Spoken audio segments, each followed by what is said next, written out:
време, мисля, че някой има един запазен слайд. Беше точно демографските групи, които са Ако дозирам какъв ще бъде отговорът, но все пак ще ми е интересно да си. По-късно ще кажа. Сигурно бумарите са с най-нисък. Добре. Значи, нека се фокусираме върху това, което виждаме.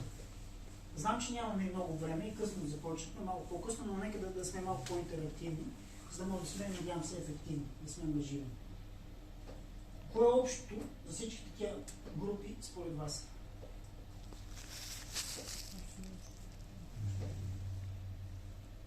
Как е постигнат ефект?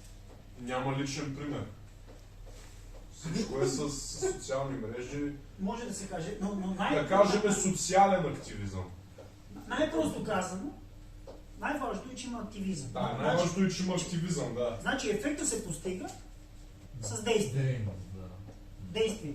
Било в социалните мрежи, било разговора, било препоръка, било уличен активизъм, който уличен активизъм тук е по-малък процент, защото няма достатъчно фокус. Фокусната група е друга. Ако се запитат хора, които са активни, аз съм убеден, защото поддържам връзка с хора, които променям на улицата, наистина има голяма успеваемост. Но това ще говорим малко по-късно.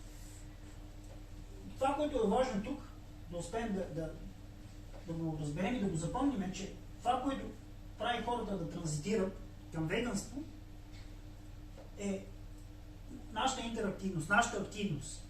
Когато сме активни, без значение на формата, те са с различна ефективност, начинът по който общуваме, но когато сме активни, тогава може да направим промяна.